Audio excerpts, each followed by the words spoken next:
बेवकूफ नावाचा फॅशनचा ब्रँड म्हणजे साधारण 2010-2011 साली 2 IITians होते, प्रभा किरण आणि सिद्धार्थ. त्या दोघांनी हा ब्रँड चालू केला आणि 2012 नंतर मग त्यांनी विकायला सुरुवात केलं. सुरुवातीला त्यांनी ते मेसेजेस लिहिलेले टी-शर्ट्स असतात ना, त्याप्रमाणे चालू केलं आणि पूर्ण मार्केट पॉप्युलेट केलं.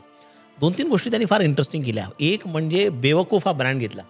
आता कोणी असं बेवकूफ कपडे घालतोय असं म्हणणार नाही ना, परंतु त्यांनी हटके एक यूथसाठी की आपण काहीतरी जगापेक्षा वेगळं करतोय, कारण आपण एक वेगळी स्टाईल निर्माण करतोय.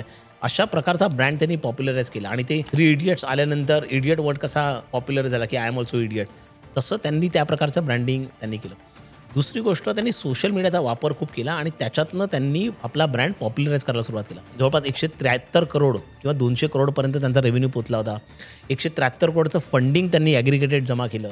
परंतु हे करत असताना सुद्धा एक गोष्ट त्यांनी चूक केली, ती म्हणजे त्यांनी स्वतःच्या कस्टमर ॲक्विजिशन कॉस्टवरती लक्ष दिलं नाही.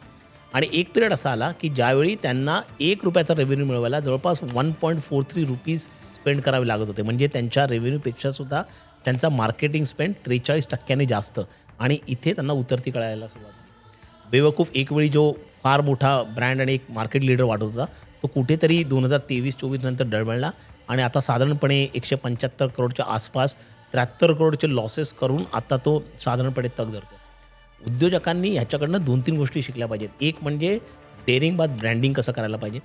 दुसरी गोष्ट म्हणजे सोशल मीडियाचा वापर करून पॉप्युलर कसं करायला पाहिजे.